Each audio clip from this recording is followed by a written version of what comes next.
l'océan Atlantique à la mer Rouge s'étend le plus vaste désert de la planète. 8 millions de kilomètres carrés de rochers arides et de dunes de sable galbées par les vents.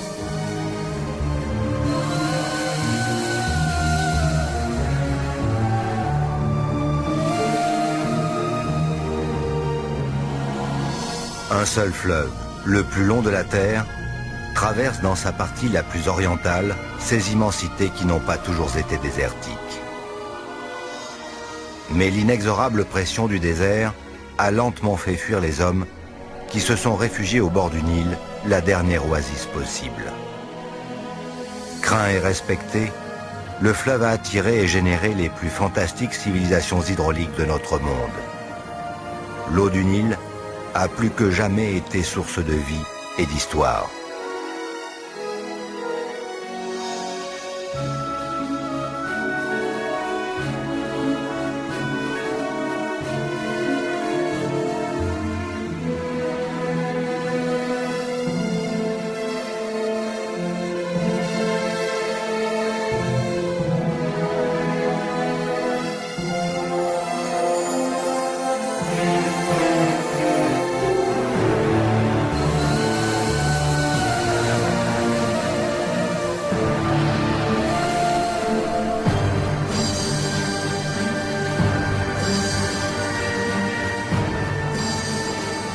Avec pour guide les nomades du Soudan dont les ancêtres ont dû abandonner les chevaux pour d'autres vaisseaux mieux adaptés aux conditions extrêmes, Nicolas Hulot et Ushuaïa Nature vont remonter loin dans le temps en suivant le cours du Nil.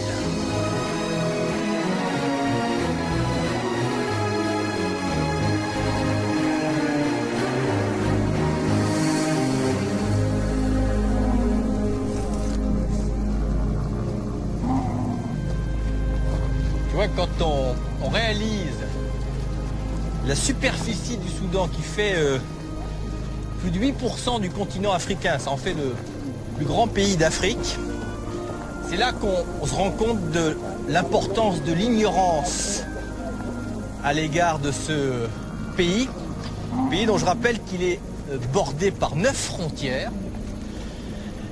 Ce sont des frontières qui ont été héritées du colonialisme britannique, et comme c'était souvent le cas à l'époque, des frontières tracées à l'emporte-pièce et qui de fait ont placé arbitrairement sous une même autorité une multitude d'ethnies et de peuples.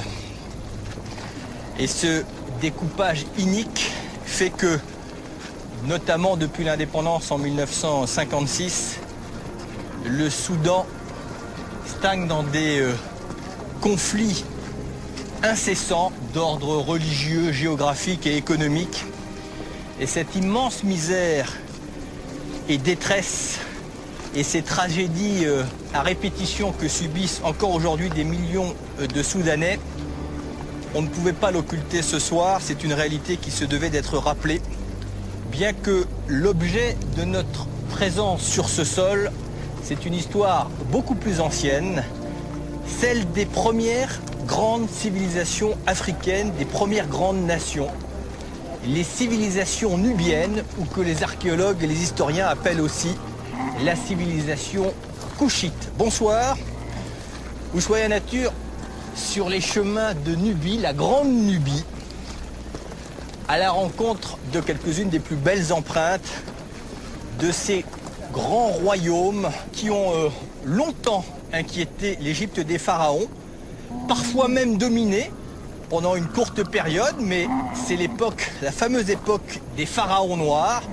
la dynastie des pharaons noirs, la 25e du nom. Cette civilisation nubienne qui traitait d'égal à égal avec les Romains et qui a été évoquée très tôt par les historiens grecs, dont Hérodote.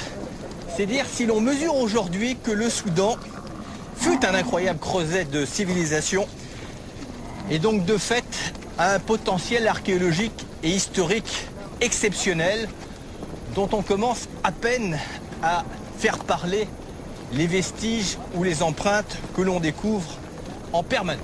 Voilà, on va ensemble remonter le temps et commencer donc ce voyage à la rencontre des civilisations nubiennes.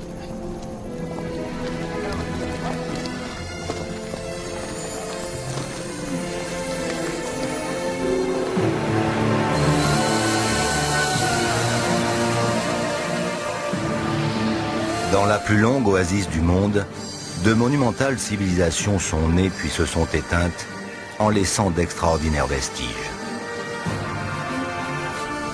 Nicolas Hulot, en compagnie de l'archéologue française Nassera Zaïd, remonte le Nil soudanais. Ils vont suivre un temps ce long trait d'union entre l'Afrique noire, berceau de l'humanité, et le bassin méditerranéen, origine de nos plus grandes civilisations. Si l'Égypte a longtemps monopolisé l'intérêt des scientifiques avec ses incontestables trésors archéologiques, le Soudan et la Nubie commencent peu à peu à laisser entrevoir un passé au moins aussi fabuleux. En Nubie, le 25 avril 1821, Frédéric Caillot, intrépide explorateur français, redécouvre la vaste nécropole royale d'une cité en ruine, cernée de poussière et de sable, les vestiges de Méroé. Difficile d'imaginer qu'il y a un peu plus de 2000 ans, ce cimetière des derniers plus grands rois nubiens était un pôle de verdure et de prospérité. Frédéric Caillot et sa caravane s'étaient risqués dans la haute vallée du Nil, au-delà de la 5e cataracte, sans trop savoir ce qu'ils allaient trouver. Jamais sa joie ne fut plus extrême et plus vive qu'en découvrant les sommets de ces pyramides étincelant sous les rayons du soleil. De retour en France, il fait part de sa découverte à Champollion et lui suggère d'aller fouiller cette nécropole royale. Champollion meurt en 1832 sans atteindre Méroé et les dernières pyramides construites en Afrique.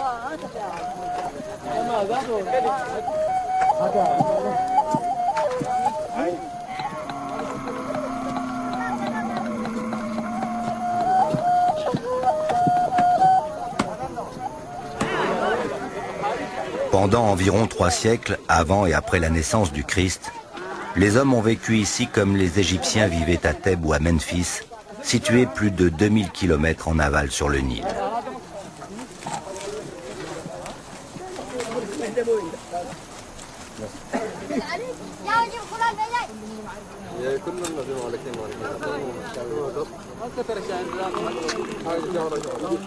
À Méroé et dans ses proches environs, quelques 200 pyramides ont été recensées.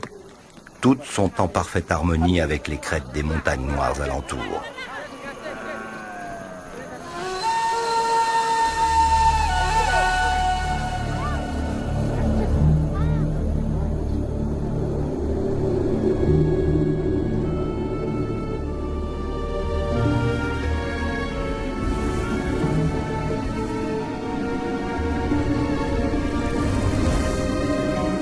Regarde. Ça vaut quand même le déplacement. Il faut même réaliser à quel endroit on est. Là, on voit qu'il y en a qui sont très bien conservés. Méroé résonne comme une espèce de légende.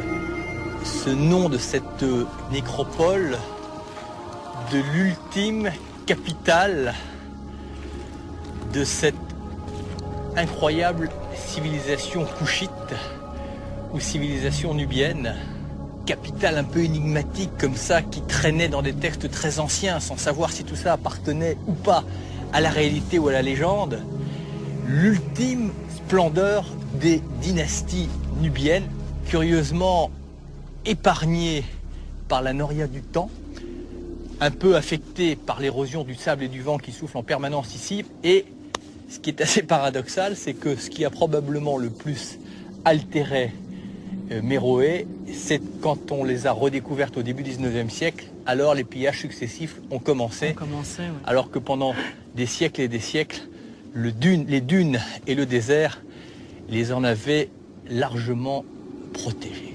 C'est vrai que ce qui est mouvant ici, je trouve, c'est que on est devant les dernières pyramides construites en Afrique. Ce type de sépulture a été abandonné en Égypte il y a plus de 1000 ans. Et là, on se retrouve devant un modèle qui est un peu différent, hein, ça c'est sûr. Mais on plus est modeste en taille, mais plus nombreuse. Voilà, la quantité de monuments est beaucoup plus importante qu'en Égypte. Donc c'est assez impressionnant, même si l'architecture des bâtiments est différente.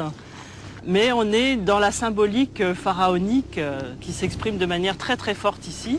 On est vraiment dans une nécropole royale, Oui, des parce que nécropoles. les sépultures n'étaient pas toujours aussi fastueuses et prestigieuses pour le commun des mortels à l'époque. Pas du tout. Seuls les rois ou les reines y avaient droit. Et à la mort du roi, eh bien, on avait à peu près un an pour édifier cette sépulture. Pendant ce temps, Voilà, on participait à la désignation du successeur. du successeur.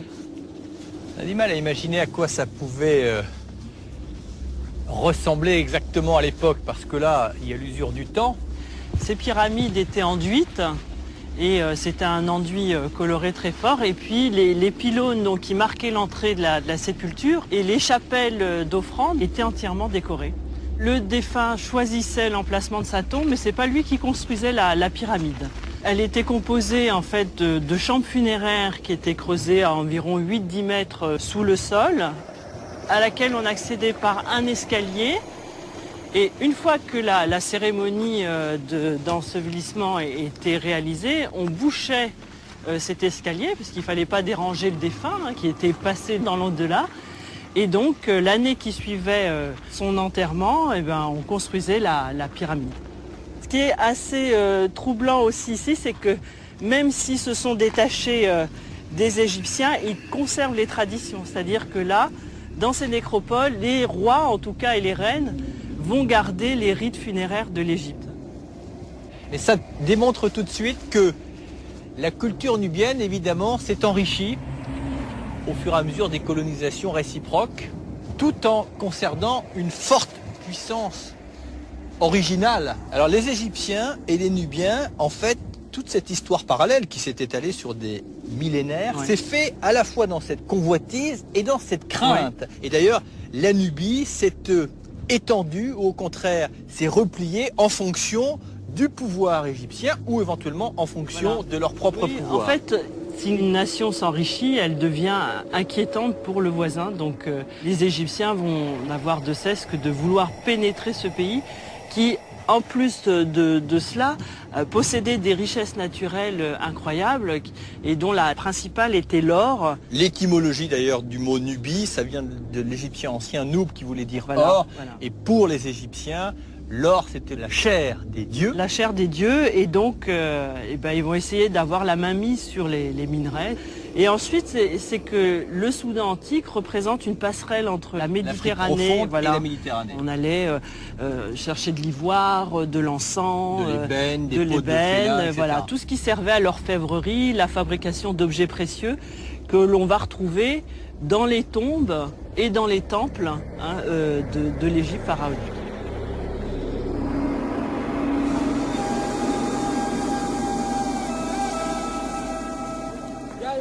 Les sépultures des pharaons noirs de Méroé ont souffert des outrages du temps, mais plus encore des pilleurs de tombeaux, comme le docteur Ferlini. La plupart sont partiellement effondrés. Le site est en danger, les dunes envahissantes ont déjà recouvert de nombreuses chambres funéraires, désormais inaccessibles.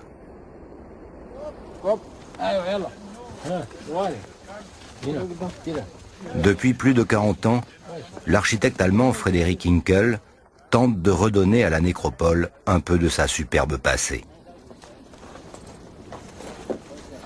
Pour restaurer les monuments, il utilise les techniques de construction employées par les bâtisseurs du Méroïtique.